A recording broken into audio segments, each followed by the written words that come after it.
बनारस के शमशान घाट में क्यों नाचती है वैश्याएं?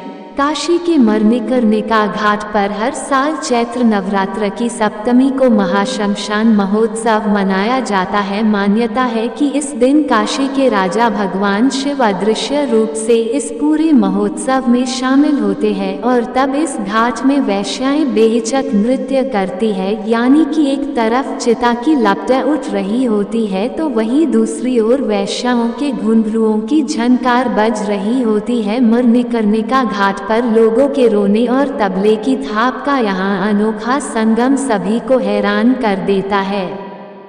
कहा जाता है कि इस नाच गाने के जरिए वैश्याएं महादेव के लिए अपनी भक्ति भावना प्रकट करती है। उनका मानना है कि सभी को तारने वाले भगवान शिव क्या उनकी इस सेवा को स्वीकार नहीं करेंगे? क्या उन्हें इस नर्क से बाहर निकालकर मोक्ष का अधिकारी नहीं बनाएंगे?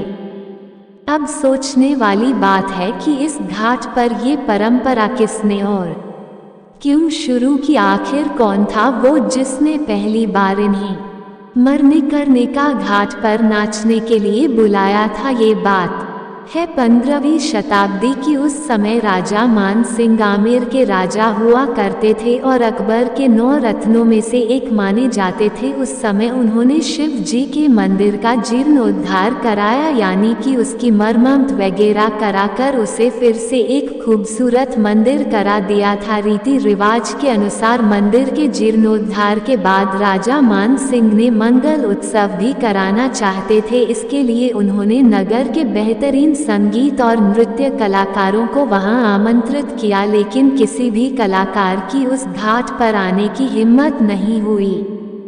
मान सिंह का मन दुखी हो गया और वो बिना उत्सव मनाए वापस दिल्ली जाने की तैयारी करने लगे। ये बात जब नगर के वैश्याओं को पता चली तो उन लोगों ने आपस में बात करके राजा साहब को एक पत्र भेजा जिसमें लिखा था, अगर आपको सही लगे तो हम वैश्याएं वहां आकर नृत्य कर सकती है, ये हमारे लिए सौभाग्य की बात होगी।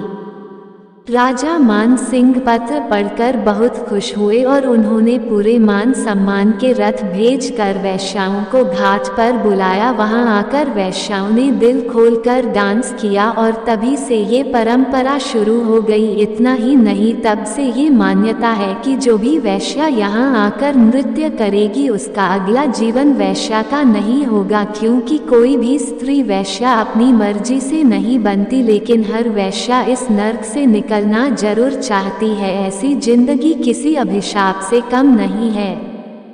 आपको बता दें, इस महाशमशान महोत्सव के दिन इस घाट में जिसका भी अंतिम संस्कार होता है उस इंसान की आत्मा को जीवन मृत्यु के चक्र से छुटकारा मिल जाता है, क्योंकि बाबा भोलेनाथ उनके कानों में तारक मंत्र का जाप करते हैं और फिर उन्हें महादेव के धाम में जगह मिल जाती है।